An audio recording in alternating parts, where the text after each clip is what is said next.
எனக்கு வாக்குத்தத்தை நிறைய கொடுத்தாரு. அதெல்லாம் ஆப்போசிட் தான் முடிஞ்சிச்சுன்னு சொல்றீங்களா? கடவுள் ஏன் என் குடும்பத்தை இப்படி ஆக்கிட்டாரு? கடவுள் ஏன் என் வாழ்க்கையில் இப்படிப்பட்ட காரியத்தை அனுமதித்தாரு? கடவுள் ஏன் என் குடும்பத்தை இப்படிப்பட்ட ஒரு சூழ்நிலைக்குள்ள கொண்டு வந்துட்டாரு என்ற ஒரு கேள்வி. ஒருவேளை நீங்க ஏதோ ஒரு சூழ்நிலை கடந்த ஆண்டு அந்த வாக்குத்தத்தை விசுவாசிக்காம நீங்க அழுது கொண்டிருக்கலாம், அல்லது உங்க குடும்பத்தை அந்த வாக்குத்தத்தை பிலீவ் பண்ணாம எத்தனையோ ஆண்டுகளாக அழுது அழுது அழுது என் குடும்பம் இப்படி இருக்குது, கணவர் இப்படி இருக்குது, என் வாழ்க்கை இப்படி இருக்குது, என் சூழ்நிலை இப்படி ஆயிடுச்சு, என் குடும்பத்தில் இப்படிப்பட்ட இழப்பு வந்துருச்சு, என் வாழ்க்கையில இப்படிப்பட்ட தரித்திரம் வந்துருச்சு, என் வாழ்க்கையில ஒரு ஆசீர்வாதம் இல்லை என்று நீங்கள் ஆதார போல அழுது கொண்டிருந்தீங்கன்னா, இன்னைக்கு நான் உங்களுக்கு ஒரு சந்தோஷமான செய்தி சொல்கிறேன். இந்த வாக்குத்தத்தை பிடித்துக் கொண்டு நீங்கள் கர்த்தரிடத்தில் ஜெபித்து பாருங்க, இல்ல கர்த்தரிடத்தில் அழுது பாருங்க. அந்த வாக்குத்தத்தத்துக்கு ஒரு ஆசீர்வாதத்தை கொண்டு வருவார். இது உங்க வாழ்க்கையில என்ன ஆனதோ, கடந்த ஆண்டு சரி, போன ஆண்டு சரி, அதுக்கு போன ஆண்டு என்ன அழிவுகள், நாசமோசங்கள், பிரச்சனைகள், பாடல் வந்தாலும் எல்லாத்தையும் சேகரிச்சு அப்படியே விட்டுருங்க. ஆண்டு புதுசா ஒரு வாக்குத்தத்தை கொடுக்குறாங்க.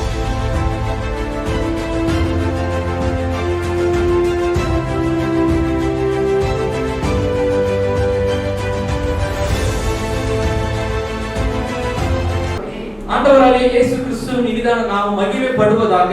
விசேஷமாக இந்த வாக்குத்தத்த கூட்டத்துக்கு வந்து உங்கள் யாவருக்கும் நான் ஆண்டவர் உங்கள் குடும்பத்துக்கு என்று கொடுக்கிற ஒரு வாக்குத்தத்தம், நான் உங்களை கீர்த்தியும் புகழ்ச்சியுமாய் வைப்பேன் என்று ஆண்டவர் வாக்கு கொடுத்திருக்கிறார். இதே வாக்குத்தத்தத்தை கொஞ்சம் நம்ம ஆங்கிலத்தில் பார்க்கும்போது I will make you a honor and I praise you all the nations சொல்லிட்டு இங்கிலீஷ்ல சொல்லப்பட்டு ஆங்கில வேதாகமத்தில் சொல்லப்பட்டு இருக்கிறது. என்னன்னா அவர் உங்களை கனப்படுத்த போகிறார். எத்தனை பேருக்கு புரியுது?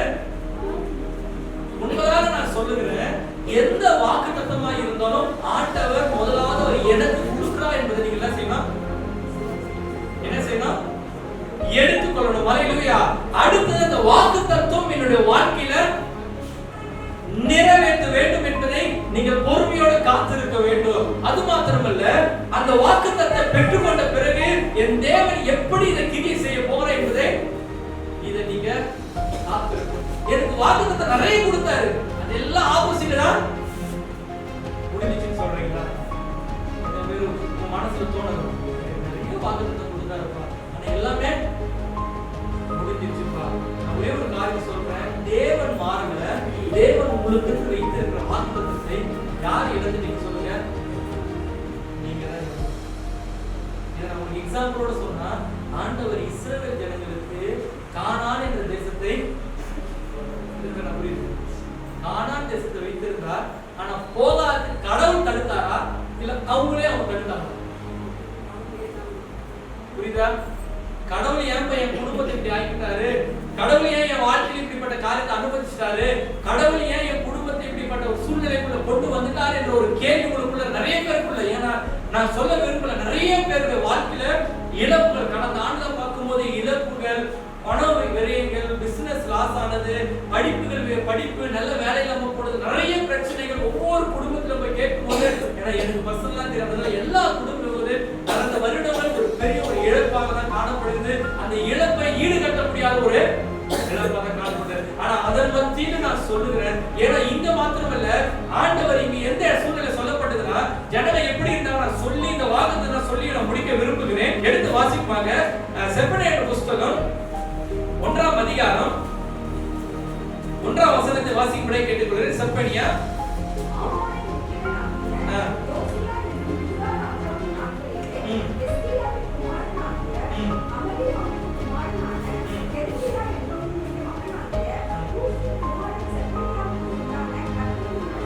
இரண்டாம் வசனம்,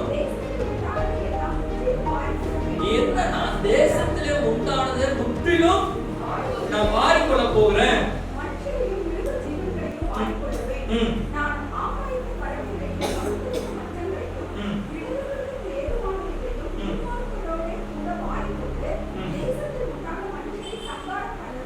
என்னன்னா இதை நீங்க வீட்டுல போய் 3 அதிகாரம் தான் செப்பனியா 3 அதிகாரத்தை வாசிங்க. 2 அதிகாரம் முழுக்க உன்னை சபிக்கப்பட்டு போயிடுவேன், உன் குடும்பம் இப்படி ஆயிடும், உன்னை தேசத்துல பாழாக்கிடுவேன், உன் குடும்பம் இப்படி ஆயிடும் சொல்லிட்டு கர்த்தர் செப்பனியா மூலமாக தீர்க்க தரிசனமாக உரைக்கிறார். இது என்னன்னா இஸ்ரவேல் ஜனம் 2 தேசம், யூதாவும் மற்றும் இஸ்ரவேல், இந்த 2 ஜனத்தையும் ஆண்டவர் மறுபடியும் சொல்றாரு, நீங்க எங்க போக போறீங்க? அடிமைப்பட்டு போயிட போறீங்க, உங்க குடும்பம் எல்லாம் அடிமைப்பட்டு போயிடும், நீங்க எல்லாம்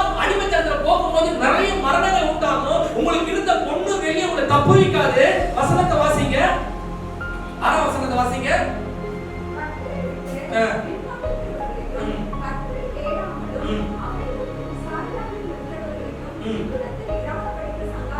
சங்காரம் பண்ண 17ஆம் வசனத்தை வாசிங்க சிஸ்டர். மனுஷர் கர்த்தருக்கு விரோதமா பாவம் செய்தபடியால் அவர்கள் குருடரை போல நடக்கும்படி நான் அவர்களை வருத்தப்படுத்துவேன். சொரியப்படும் எனக்கும். அதுக்கப்புறம் 18ஆம் வசனம், கர்த்தருடைய உக்கிரத்தின் நாளிலே அவர்கள் வெண்ணியும் அவர்கள் பொன்னும் தப்புவிக்க மாட்டாது. அவர்களுடைய எரிச்சலின் அக்கினினால் தேசம் எல்லாம் அழியும்,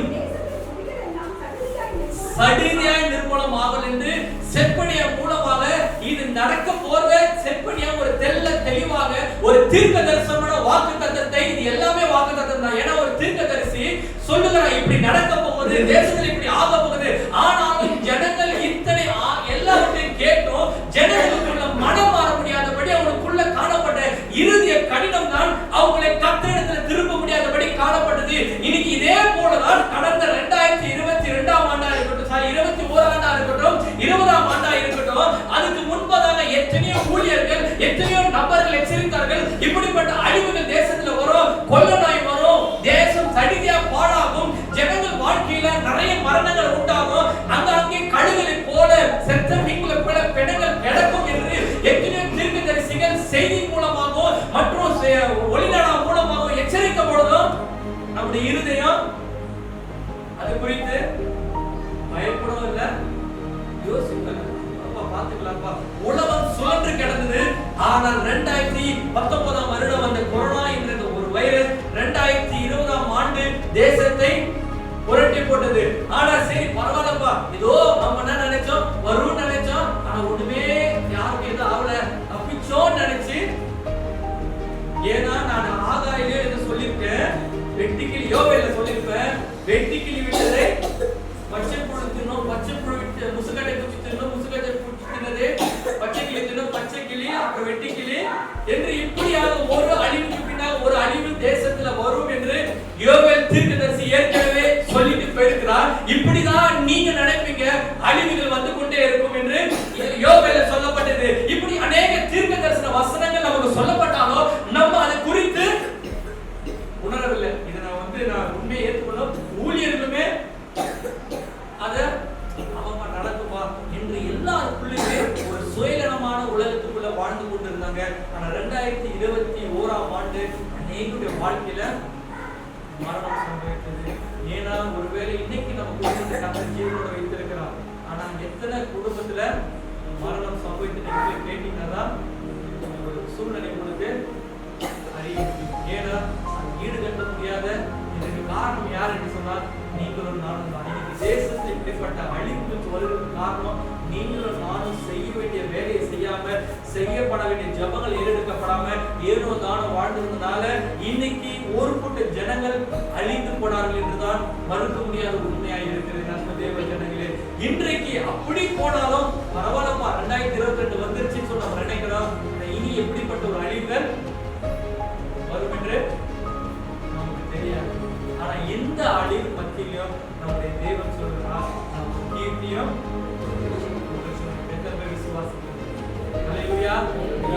வாக்கு பண்ணினவர் அவர் உண்மை உள்ள தேவனாய் இருக்கிறார். ஏன்னா அவர் காலையில் நான் பிரசங்கம் பண்ண காலையில் பிரேயர்ல ஆகாருக்கு ஒரு புறஜாதி தான். ஆனா ஆபிரகாம் என்ன செய்யறார், துரத்தப்பட்டு பிள்ளையும் தாயும் வருகிறாங்க. ஒரு வாக்குத்தத்தம் கொடுக்கிறார். என்ன வாக்குத்தத்தம் கொடுக்கிறார் ஆகாருக்கு? என்ன வாக்குத்தத்தம் கொடுத்தாரு? நான் ஒரு பெரிய ஆபிரகாமுக்கு ஈசாக்கு சொன்னாரு, ஆனா இவனையும் ஒரு பெரிய ஜாதியாய் மாற்றுவேன் என்று வாக்கு கொடுக்கும் பொழுது ஆகாருக்கு விசுவாசத்தோட ஓகே பரவாயில்லப்பா, இந்த குழந்தை வச்சு எப்படியாவது பிழைச்சிக்கலாம் இந்த குழந்தை எடுத்துக்கொண்டு வருகிறார். ஒரு கட்டத்துல வரும்போது பிள்ளை என்ன தண்ணி இல்லாம அழுகிறதுனால குழந்தை என்ன பண்ணிட்டா ஒரு செடி கீழே விட்டுட்டு ஆகார் போய் அழுது கொண்டிருக்கிறார். அழுது கொண்டிருக்கிற சத்தத்தை ஆண்டவர் கேட்டாரா? யாரோட குரல? யாரோட குரல கேட்டாரு? யார் குரல? யார் குரல? கரெக்டா சொல்லுவாங்களா? யாரோட குரல? குழந்தையின் குரலை 16 வசனம் 15 இருந்து வாசிங்க. 15 இருந்து துருத்திலே இருந்த தண்ணீர் செலவழித்த பின்பு அவர் பிள்ளையை ஒரு செடியின் கீழ் விட்டு பிள்ளை சாகிறதை நான் பார்க்க மாட்டேன் என்று எதிராக அன்பு பாரும் தூரத்திலே போய் உட்கார்ந்து சத்தமிட்டு அழுதார். யார் அழுகிறா? ஆகார் போய் பிள்ளையை ஒரு செடியின் கீழ விட்டுட்டு சத்தமிட்டு அழுகிறா. ஏன் பிள்ளை சத்தம் கேட்டா? சொல்லுங்க, ஆண்டவர் பிள்ளைக்கு ஒரு வாக்குத்தத்தத்தை கொடுங்க. பக்கத்தை பார்த்து சொல்லுங்க, பிள்ளைக்கு ஒரு வாக்குத்தத்தத்தை கொடுத்தார். அல்லேலூயா. எத்தனை பேருக்கு நான் சொல்றது புரிய வருது? அல்லேலூயா. பிள்ளையின் சத்தத்தை கேட்டார். அதுக்கப்புறம் வசனத்தை வாசிங்க. தேவதூதன் வானத்திலிருந்து ஆகாரை கூப்பிட்டு ஆகாரே உனக்கு என்ன சம்பவித்தது? பயப்படாதே. பிள்ளை இருக்கும் இடத்திலே தேவன் அவன் சத்தத்தை கேட்டார். கரங்களை தட்டி தேவனை மகிமைப்படுத்தும். ஹல்லேலூயா. எத்தனை பேருக்கு நான் சொல்றது புரிகிறது? தேவன் பிள்ளையின் சத்தத்தை கேட்டார் என்று ஒரு தேவதூதன் மூலமாக ஆகாருக்கு ஒரு செய்தி வருகிறது. இன்னைக்கு அதே செய்தி நான் உங்களுக்கு சொல்லுகிறேன். ஒருவேளை நீங்க ஏதோ ஒரு சூழ்நிலை கடந்த ஆண்டு அந்த வாக்குத்தத்தத்தை விசுவாசிக்காமல் நீங்கள் அழுது கொண்டிருக்கலாம், அல்லது உங்க குடும்பத்தை அந்த வாக்குத்தத்தத்தை பிலீவ் பண்ணாம எத்தனையோ ஆண்டுகளாக அழுது என் குடும்பம் இப்படி இருக்குது, கணவர் இப்படி இருக்குது, என் வாழ்க்கை இப்படி இருக்குது, என் சூழ்நிலை இப்படி ஆயிடுச்சு, என் குடும்பத்துல இப்படிப்பட்ட இழப்பு வந்துருச்சு, என் வாழ்க்கையில இப்படிப்பட்ட தரித்திரம் வந்துருச்சு, என் வாழ்க்கையே ஒரு ஆசீர்வாதமா இல்லை என்று நீங்கள் ஆகாரை போல அழுது கொண்டிருந்தீங்கன்னா, இன்னைக்கு நான் உங்களுக்கு ஒரு சந்தோஷமான செய்தி சொல்கிறேன். இந்த வாக்குத்தத்தத்தை பிடித்துக் கொண்டு நீங்கள் கர்த்தரிடத்தில் ஜெபித்து பாருங்க, இல்ல கர்த்தரிடத்தில் அழுது பாருங்க. அந்த வாக்குத்தத்தத்துக்கு உங்களை ஆசீர்வாதத்தை கொண்டு வர தேவன். எத்தனை புரியுற மாத்த ரெண்டு நல்ல கரங்களை தேவனை பயன்படுத்துவாங்க. உங்களுக்குள்ள இருந்துனா நீங்க அழுதா கூட அந்த வாக்குத்தத்தத்தை கிரியை செய்ய வல்லவராக. ஏன்னா நம்முடைய தேவன் வாக்குத்தத்தங்களின் தேவன். ஹல்லேலூயா. ஏன்னா வாக்கு பண்ணினவர் உண்மை உள்ளவர். வாக்குத்தத்தத்தை அவர் மாறமாட்டார். வானத்திலிருந்து ஒரு பனி மழை எப்படி கீழே வருகிறதோ, அது வந்து எப்படி பூமியை நனைக்காம திரும்பி போலையோ, அதே போல அவர் வாயிலிருந்து புறப்பட்ட ஒவ்வொரு வாக்குத்தத்தமும் இந்த பூமியில உங்க வாழ்க்கையில வந்ததுன்னா அது நிறைவேறாம போகாது. இன்னைக்கு நம்ம எப்படி எடுத்து வச்சுக்கணும்னா, இந்த சின்ன குழந்தை போன சாக்லேட்ல சாப்பிட அழகா எல்லா கையிலையும் முடிஞ்ச அளவுக்கு கையில என்ன பண்ணா அப்படி சேர்த்து கச்சி 3 வாரம் எடுத்து, அப்புறம் கேரட் சொன்ன கேரட் 2 வாரம் எடுத்து, இதுல கொடுங்க. அப்புறம் உண்ட வேற என்ன கொடுக்குறாங்கன்னா, அங்க எல்லாத்தையும் கையில குழந்தை எடுத்து வச்ச மாதிரி எதான் சாப்பிட போறீங்க சிஸ்டர்னா, எல்லாத்தையும் தான் சாப்பிட போறேன். எல்லாத்தையும் சாப்பிட மாட்டா பக்கத்துல பார்த்து சொல்லுங்க, 10 வாக்குத்தத்தத்தை எடுக்கிறது முக்கியம் இல்ல, 10ல ஒன்னையாச்சும் எடுக்கணும். வாக்குத்தத்தத்தை போற சொல்ல நீங்க எடுக்க வேணாம்னு சொல்ல, எடுக்க கூடாதுன்னு நான் சொல்லல. நீங்க எல்லாத்தையும் எடுத்துல ஒரே வாக்குத்தத்தம் தேவன் பைபிள்ல கொடுக்குற அந்த வாக்குத்தத்தம் உங்களுக்கு உங்க பிரச்சனைக்காக கொடுக்குற வாக்குத்தத்தை நீங்க எடுத்துக்கொள்ளுங்க. எதை நான் சொல்றது புரியுது? ஹல்லேலூயா. அப்ப உங்க குடும்பத்துக்கு நீங்க ஜெபம் பண்ணுங்க. போய் ஆண்டவரே, என் வாழ்க்கையில இவ்வளவு நாள் ஆயிடுச்சு, இப்படி எல்லாம் நடந்துச்சு, எனக்கு என்ன வைக்க போறீங்க? நான் அதுக்கு ஜெபம் பண்ண பாத்தீங்களா? அந்த மாதிரி போயிட்டு ஆண்டவரே, இந்த தம்பி சொல்லிச்சு, இல்ல இந்த பிள்ளைக்காரர் சொன்னாரு, எனக்கு தெரியல, எனக்கு ஒரு வாக்குத்தத்தை கொடுங்கன்னு உட்கார்ந்து ஜெபம் பண்ணுங்க. அப்படி கேட்கலையா? சாப்பிடாம உண்ணாவிரதம் தர்க்கம் பண்ண ஆரம்பிச்சு, ஆண்டவரே இருந்துதான் பாருங்க, ஒரு நாள் இருங்க, ஒரு நாளுக்கு மேல அவர் பார்க்க மாட்டார். ஏன்னா ஆட்டோமேட்டிக்கா இயேசு நீங்க உபவாசம் இருந்து ஜெபித்தாலே இயேசு உங்க குடும்பத்துக்கு உண்மை எனக்கு அதான் கத்து கொடுத்தாரு. நீ எனக்கு இந்த ஊழியக்கார ஆரம்பத்தில் ரட்சிக்கப்பட்ட புதுசுல எனக்கு ஊழியர் சொன்னாரு, ஆண்டவர் அழைச்சிட்டாக்கா தெரியுமே, எனக்கு தான் ஒரு ஊழியருக்குள்ள திருக்க தரிசனம் பேசுறாங்க, அதெல்லாம் செல்லாது, போய் ஜெபம் பண்ணி உன் கூட ஆண்டவர் பேசணும். நானும் கேட்டேன், இந்த மனுஷன் என்ன காரியத்துக்கு கூடாதுப்பா, எப்படியாவது ஒரு வாக்குத்தத்தம் கொடுத்துருங்க என்பது ஏசாயா 41:10 ஆண்டவர் கொடுத்தாரு. இதுதான் அப்போ போனோடனே ஓகே பரவாயில்ல, ஆண்டவர் கூட பேசுறேன் என்று ஊழியத்துக்காக என்னை ஒப்பு கொடுத்தாரு. எதுக்கு நான் சொல்ல வரேன்னா, உங்க குடும்பத்துக்கு என்று நான் சொல்லி இந்த வாக்குத்தை கண்டிப்பா உங்க வாழ்க்கையில கிரியை செய்ய ஆண்டு. ஆனா உங்க குடும்பம், உங்க கணவருக்கு என்று, உங்க பிள்ளைகளுக்கு என்று ஏன் நான் கேட்கிறதுக்கு தீவிரமா உடனே வேலை செய்ய ஆரம்பிச்சிடும். போயிட்டு இந்த மனுஷன் எனக்கு வாக்குத்தத்தம் ஒரு டைரி எடுத்துக்கொள்ளுங்க. நான் எல்லாருக்குமே சொல்ற ஒரு அறிவுரை தான், உங்களுக்குன்னு ஒரு டைரியை வைத்துக் கொள்ளுங்க. அந்த டைரியில உங்க வாக்குத்தத்தத்தை ஆண்டவர் என்ன கொடுக்கிறாரோ அந்த வாக்குத்தத்தத்தை எழுதுங்க. உங்க கணவர் குடித்திருக்கிறா, என் கணவரை குடித்தீங்க ஆண்டவரே, என்ன வச்சிருக்கீங்க? இனி இவ்வளவு காலங்கள் நீங்க விட்டுட்டீங்க, உங்க குடும்பத்தை இழந்துட்டீங்க, எனக்குன்னு என்ன வச்சிருக்கீங்க? நீங்க அழுது கேட்டு பாருங்க. இந்த வாக்குத்தத்தத்தை சொல்லி நீங்க கேளுங்க, எனக்கு கீர்த்தியை புகழ்ச்சி வைப்பேன், எனக்கு கொடுங்கன்னு கேட்டு பாருங்க. கண்டிப்பா என் தேவன் இந்த வேதத்திலிருந்து உங்க குடும்பத்துக்கு என்று பேசுவார். சரி, அப்படியே எனக்கு தெரியல பண்ணா இந்த ஆண்டு நான் ஒரு போர்த்தனை பண்ணிக்கிறேன். ஆண்டு இருக்கிற ஒரு 30 40 50 ஒரு 60 குடும்பம் இந்த ஊழியத்தில் இருக்கிறாங்க. இந்த 60 குடும்பத்துக்கு இதெல்லாம் சொல்லி கொடுக்கணும், நாட்டு போர்த்தனை விடுதலை கொடுக்கணும்.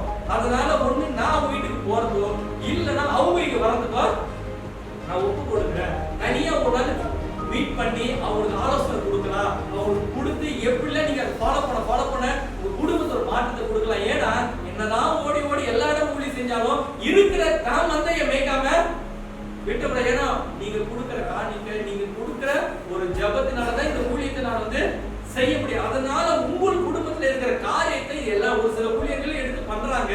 அதே மாதிரி நம்ம ஊழியத்துல இருக்கிற ஆட்களுக்கு நான் செய்யலாம்னு சொல்லி நான் முடிவெடுத்து இந்த ஆண்டு ஒப்பு கொடுக்குறேன். எத்தனை பேர் இதுக்காக ஜெபிப்பீங்க? உங்களுக்காக நான் எப்போனாலும் நீங்க கூப்பிடலாம், இந்த பிரச்சனை இருக்குது பிரதர் அப்படின்னு சொல்ல. அதே மாதிரி ஒரு அன்பு வேண்டுகோள், நான் சொல்றது நீங்க என்ன பண்ணா செய்யணும். செய்வீங்களா செய்ய மாட்டீங்களா? இந்த வேலை உபவாசம் போட்டு இது வாரமான இந்த வேலை உபவாசம் நிக்காது. உங்களுக்கு விருப்பப்பட்ட நேரத்தை உபவாசம் ஜெபம் பண்ணுங்க, குடும்ப ஜெபம் பண்ணுங்க, காலையில ஜெபம் பண்ணுங்க. நீங்க செஞ்சு பாருங்க, எத்தனையோ குடும்பங்கள் ஆசீர்வதிக்கப்பட்டிருக்கு. ஹல்லேலூயா. இப்ப செய்தி நேரம் வருவாங்க. அப்ப என்ன ஆனது என்று சொன்னால், விசேஷமாக பிள்ளையோட வாக்குத்தத்தம் ஆண்டவர் கேட்டார். அதே இடத்துல தான் என்ன இருந்துச்சு? வசனத்தை வாசிங்க உடனே. ஆகாருடைய தேவன் 10 வசனத்தை வாசிங்க. தேவன் அவருடைய கண்களை திறந்தார். அப்பொழுது அவர் ஒரு தண்ணீர் துறவை கண்டு போய் துருத்தியிலே தண்ணீர் நிரப்பி பிள்ளைக்கு குடிக்க கொடுத்தார். போது என்னன்னா அதே இடத்துல தான் என்ன இருந்துச்சு? தண்ணி இருந்துச்சு. ஆனா யாருக்கு தெரியல? ஆகாருக்கு. அங்க ஆண்டவர் துறவை காண்பிக்கிறார். அது உள்ள கண்கள். நீங்க சொல்லுங்க, ஐயோ ஐயோ நீங்க சொல்லுங்க, ஐயோ ஐயோ உங்க ஆசீர்வாதம் சொல்லுங்களேன். ஐயோ ஐயோ உங்க குடும்பத்துல தான் உங்க ஆசீர்வாதம் இருக்குது. அது கூட உங்களுக்கு தெரியலன்னு சொல்லுங்க. இப்படி எல்லாம் ஏதாவது சொன்னாதான் கொஞ்சம் நீங்க என்ன பண்ணீங்க, கொஞ்சம் லிசன் பண்றீங்க. இந்த குழந்தைங்க சொல்றது, ஐயோ இது கூட தெரியல பத்தியான்னு சொல்ற மாதிரி தான் நீங்களும் என்ன பண்ணுங்க. இது கூட ஆகாருக்கு கண்ணு மறைக்கப்பட்டது. ஏன்னா ஆகார் உசாரான பண்ணிட்டா. வாக்குத்தத்தத்துல குழந்தை வாய் இருந்துச்சுன்னா மாமா ஏதாவது பண்ணாலும் மனதை சுற்றிடும். ஆனா உழைக்க தெரியாத என்ன சில கை கால நடக்க தெரியாது குழந்தை. குழந்தைனா குழந்தை கிடையாது, குழந்தைனா கை குழந்தை கிடையாது. இவனுக்கு 12 வயசு ஆகுது. புரியுதா? குழந்தை பைபிள் போட்டுக்குது. இவனுக்கு எத்தனை வயசு ஆகுது? 12 வயசு ஆகுது. ஏன்னா ஈசாக்கே ஒரு பெரிய பையன் ஆயிட்டான். அதுக்கு முன்னாடி என்ன பிறந்திருக்கான்? இது குழந்தை கிடையாது, ஒரு 12 வயசு ஒரு பையன் வச்சு நம்ம சேர்ந்த 12 வயசான மகன். அது ஒண்ணும் தெரியல, அதனால கத்திச்சுனால ஏதோ வாக்குத்தத்தம் கிரி செஞ்சு. ஆனா அது கொஞ்சம் மூளை ஒர்க் ஆயிடுச்சுன்னா கண்டிப்பா வாக்குத்தத்தம் குழந்தைய போல மாறிடுங்க. அதான் ஆண்டவர் என்ன சொல்லிட்டாரு? சொல்லிட்டாரு, குழந்தைய போல இருந்தா தப்பிச்சு பரலோகத்துக்கு போயிடுவ. நீ புருஷனா இருந்தீனா எத்தனை பேர் நான் சொல்றது புரியுதா? புரியாத ஒரு அல்லேலூயா. பரவாயில்ல, எத்தனை பேருக்கு புரியுது? குழந்தை போல மாறிட்டுனா எப்படியாவது பரலோகத்துக்கு போயிடலாம், எப்படியாவது ஆசீர்வாதத்தை வாங்கிக்கலாம். நமக்கு தெரிஞ்ச எல்லா விஷயத்தையும் நம்ம பண்றதுனாலதான் இன்னும் உங்களுக்கு தெரிஞ்ச எல்லா விஷயத்தையும் மறந்துருங்க, குழந்தைய கூட மாறிடுங்க. ஹல்லேலூயா. சரி, ஓகே. ஒரு 5 காரியத்தை நான் சொல்லி முடிச்சிடறேன். ஏன்னா நான் ஒரு 20 நிமிஷம் சொன்ன ஆல்ரெடி டைம் ஆயிடுச்சு. இப்போ என்னன்னா அந்த வாக்குத்தத்தத்தை நீங்க சுவர், அதனாலதான் இவ்வளவு கொஞ்சம் தெளிவா பேசுறேன். சரிங்களா? வசனத்தை வாசிங்க, எடுத்து வாசிங்க. செப்பனியாக்கு வந்துருங்க. செப்பனியான புஸ்தகம் 3ஆம் அதிகாரம் 20ஆம் வசனம். ஒரு 5 காரியத்துக்கு மத்தியில் நான் சொல்லி நான் முடிக்க விரும்புகிறேன். உங்களை கூட்டிக் கொண்டு வருவேன், சேர்த்துக் கொள்வேன். சிறையிருப்பை திருப்பும் பொழுது உங்களை கீர்த்தியும் புகழ்ச்சி வைப்பேன். இப்ப 5 காரியத்தை நோட் பண்ணீங்க, அதை மனப்பாடம் நீங்க பண்ணீங்க. இதுதான் நான் சொல்லி முடிக்க போகிறேன். சரிங்களா? முதலாவது காரியம் செப்பனியான புஸ்தகம். ஏன்னா இந்த அதிகாரம் ஃபுல்லா பார்க்கும்போது ஆண்டவர் ஜனங்களை குறித்து ஒரு எச்சரிப்பின் செய்தியை கொடுக்கிறார். இந்த 1ஆம் அதிகாரம், 2ஆம் அதிகாரம், 3ஆம் அதிகாரம் மற்றும் இந்த 3ஆம் அதிகாரம் ஃபுல்லா கூட எனக்கு விரோதமா துரோகம். 11ஆம் வசனம் வாசிக்கும் போது எனக்கு விரோதமா துரோகம் பண்ணீங்க, நீங்க செய்தி எல்லாம் பண்ணீங்க. அப்புறம் 15ஆம் வசனத்தை வாசிக்கும் போது கர்த்தர் உங்களை கர்த்தராக்கினி ஆயிட்டு உங்க சத்துருக்களை விலக்குவா என்று எல்லா எச்சரிப்பு செய்தியும் கொடுத்துட்டு கடைசியா ஒண்ணு நடக்காத மாதிரியே கால் பேசுவாரு. எல்லாத்தையும் நான் இதை பண்ணுவா அதை பண்ணுவா அழிக்குன்னு சொல்லிட்டு கடைசி எல்லாத்தையும் என்ன பண்ண போறேன்? என்ன பண்ண போறேன் சொல்லுங்க, என்ன பண்ண போறேன்? எல்லாத்தையும் நான் மாத்திடுவேன், கவலைப்படாதுப்பா. இதுதான் நம்முடைய தேவனுடைய குணமா இருக்கும். இது உங்க வாழ்க்கையில என்ன ஆனதோ, கடந்த ஆண்டும் சரி, போன ஆண்டும் சரி, அதுக்கு போன ஆண்டு என்ன அழிவுகள், நாச மோசங்கள், பிரச்சனைகள், பாடல் வந்தாலும் எல்லாத்தையும் சேகரிச்சு அப்படியே விட்டுருங்க. ஆண்டு புதுசா ஒரு வாக்குத்தத்தம் கொடுக்குறாங்க, உங்க கீர்த்தியை புகழ்ச்சியுமாய் வைப்பேன். இந்த 5 காரியத்தை சொல்றேன், நோட் பண்ணீங்க. செப்பனியா 3ஆம் அதிகாரம் 16 வசனத்தை வாசிக்கும்படி கேட்டுக்கொள்கிறேன். சரி, 15 வசனத்தை மாத்திரம் வாசிக்க சிஸ்டர். அகற்றி விலக்கினார் கர்த்தர் உங்கள் நடுவில். அவர் சொல்றாரு, நான் இவ்வளவோ உங்களை பண்ணிட்டு யார் நடுவில் தான் இருக்கிறேன்னா உங்கள் நடுவில் தான் நான் இருக்கிறேன், இனி தீங்கை காணாது இருப்பாய். ஹல்லேலூயா. அவர் இவ்வளவு சொல்லிட்டு சரிப்பா விடுப்பா, நீங்க மனம் திரும்பினீங்கன்னா தீங்கை காணாது இருப்பீங்கன்னு சொல்றாங்க. இப்போ அந்த 5 காரியத்தை சொல்ற வசனத்தை 16 வசனத்தை வாசிங்க. அந்நாளிலே எருசலேமை பார்த்து பயப்படாதே என்று, சீயோனை பார்த்து தளர விடாதே என்று சொல்லப்படும். ஆண்டவர் சொல்ல எல்லாம் இங்க பாருங்க, பைபிள் நீ குறிச்சு மட்டும் வச்சுக் கொள்ளுங்க. முதலாவது ஆண்டவர் சொல்றாரு, என்ன நடந்தாலும் என்ன சொல்றாரு? சத்தமா சொல்லுங்க, பயப்படக்கூடாது. எந்த தேசத்துல எது நடந்தாலும், எது உங்க வாழ்க்கையில போராட்டங்கள், பிரச்சனை வந்தாலும் என்ன பண்ணக்கூடாது? சத்தமா சொல்லுங்க, பயப்படக்கூடாது, தளர விடக்கூடாது, என்ன பண்ணக்கூடாது? உங்க கைய சோர்ந்து போயிடக்கூடாது என்று ஆண்டவர் சொல்றார். அதுக்கு அடுத்த 17 வசனத்தை வாசிங்க சிஸ்டர். முதலாவது பயப்படுறது குறித்து நான் விலைக்கு சொல்லல, ஏன்னா நேரம் கடந்து போனால எந்த காரியமா இருந்தாலும் நீங்க பயப்படாதீங்க, நான் உங்க கூட இருக்கிறேன், உங்களோட இருக்கிறேன், ஒவ்வொருத்தரோடும் கூட இருக்கிறேன்னு சொல்றாரு. 17 வசனம், கர்த்தர் உங்க நடுவில், மறுபடியும் சொல்ல, உங்க நடுவில் இருக்கிறார், அவர் வல்லை உள்ள தேவன், அவர் ரட்சிப்பார். இரண்டாவது வசனம் சொல்ல வாசிங்க. அப்புறம்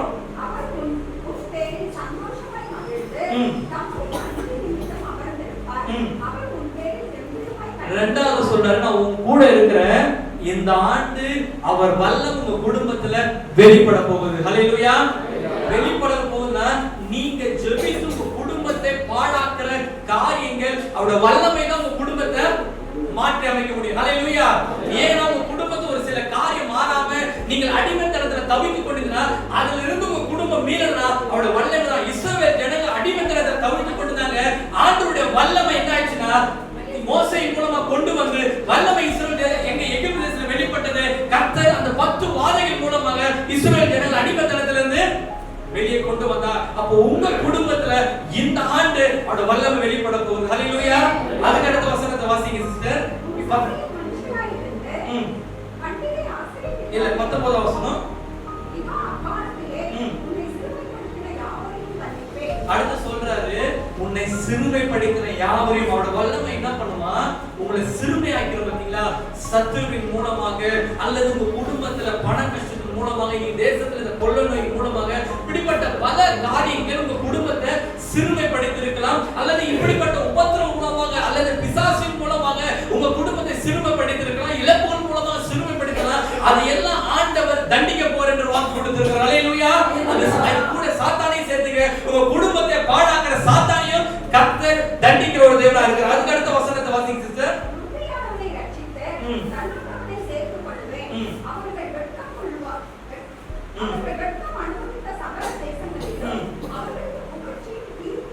அடுத்து சொல்றாரு, வெட்கப்பட்ட இடத்துல உன் தலையை உயர்த்த போகிறேன், உன்னை ஹானர் பண்ண போறேன்னு சொல்றாரு. ஹல்லேலூயா. நீங்க எங்கெங்கெல்லாம் வெட்கப்பட்டீங்களோ இந்த ஆண்டு கேளுங்க, ஆண்டவரே வெட்கப்பட்ட இடத்துல எனக்கு புகழ்ச்சியும் கீர்த்தியும் சொல்லி ஹானர் பண்ணுங்க ஆண்டவரே. நான் வேலை இடத்துல வெட்கப்பட்டு இருக்கலாம், நான் எங்க தெருவுல வெட்கப்பட்டு இருக்கலாம், உறவினர் மத்தியில வெட்கப்பட்டு இருக்கலாம், என்னோட இணைஜன மத்தியில நான் வெட்கப்பட்டு இருக்கலாம். இந்த இடத்துல என் தலைய உயர்த்தி என்ன கேட்பீங்க. அதுக்கு அடுத்த வசனத்தை வாசிங்க.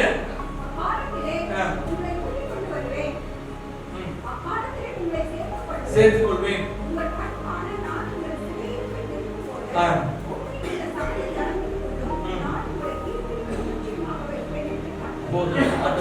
அடுத்து சிறை இருக்கிற போகிறார். ஹல்லேலூயா.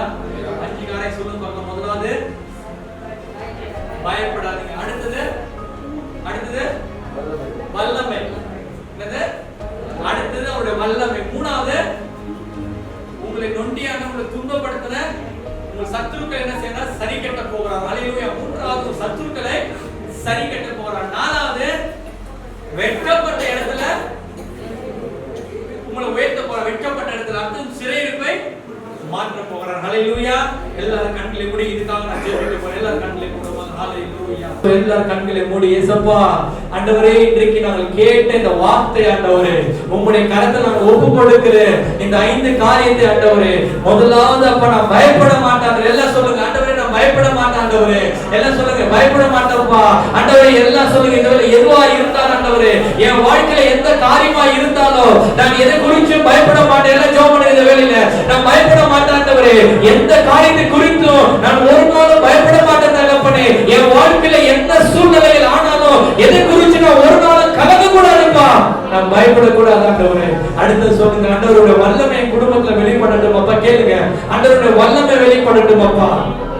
ஆண்டவருடைய வல்லமை கேளுங்க ஆண்டவரே. என் கணவருக்கு வல்லமை வெளிப்படட்டும் ஆண்டவரே. அப்பா என் பிள்ளைகள் மத்தியில் வல்லமை வெளிப்படட்டும். என் தனிப்பட்ட வாழ்க்கையோட வல்லமை வெளிப்படட்டும். என் வாழ்க்கையில் இருக்கிற எல்லா விதமான போராட்டங்களையும் ஆண்டவரை மாற்றக்கூடிய வல்லமை ஆண்டவரை வெளிப்படும்படி நான் ஜெபிக்கிறேன் ஆண்டவரே. அடுத்ததாக சொல்லுங்க அப்பா என் குடும்பத்துல ஆண்டவரே எங்க குடும்பத்துல காணப்படுகிற எல்லா சத்துருவின் போராட்டத்திலிருந்து எனக்கு மறுபடியும் சரி கட்டுங்கப்பா. எங்களை மறுபடியும் சரி கட்டுங்க தகப்பனே. கேளுங்க இந்த வேளையில எங்க குடும்பத்தை பாழாக்குற எல்லா விதமான வல்லமைகளும் மாற்றி தரும்படி நாங்கள் ஜெபிக்கிறோம்ப்பா. அது மாத்திரமல்ல அடுத்த காரியம் எங்க குடும்பத்துல வெட்கப்பட்ட இடத்துல சொல்லுங்க வெட்கப்பட்ட இடத்துல எங்க தலையை உயர்த்துங்க ஆண்டவர். யாரும் மனுஷனை பாக்குறது இல்ல. சொல்லுங்க வெட்கப்பட்ட இடத்துலப்பா என் தலையை உயர்த்துங்க ஆண்டவரே. என் தெருவில் என்ன உயர்த்துங்கப்பா ஆண்டவரே. என் குடும்பத்துல உயர்த்துங்க ஆண்டவரே. என் குடும்ப பிள்ளைகளை உயர்த்துங்க ஆண்டவரே. சொல்லி ஒரு கொடுத்துணையோட ஜெபம் பண்ணிட்டு போங்க. எனக்கு அடுத்த வருஷத்துக்குள்ள இதெல்லாம் செய்யுங்க சொல்லுங்க ஆண்டவரே. எனக்கு செஞ்ச ஆண்டவரே உங்களுக்கு செய்ய மாட்டாரா? கேளுங்க இந்த வேளையில் ஆண்டவரே எனக்கு செய்யுங்கப்பா. என் குடும்பத்துல செய்யுங்க. என் தனிப்பட்ட வாழ்க்கையில செய்யுங்க. என் மனைவி இடத்துல செய்யுங்க. பிள்ளைகள் இடத்துல செய்யுங்கப்பா. எனக்கு செய்யப்பட கடைசியாகப்பா சொல்லி ஜெபம் பண்ண போறோம். ஆண்டவரே எங்க சிறையிருப்பை மாற்றுங்க ஆண்டவரே. எங்க சிறையிருப்பை மாற்றுங்கப்பா. எங்க வாழ்க்கையில இருக்கிற சிறையிருப்பை மாற்றுங்க ஆண்டவரே. எந்த சிறையிருப்பா இருந்தாலும் மாற்றும்படி நாங்க ஜெபிக்கிறோம் தகப்பனே. அப்பா இந்த நாளை எல்லாரும் மனதால வாழ்த்தி ஆசீர்வதிக்கிறேன்.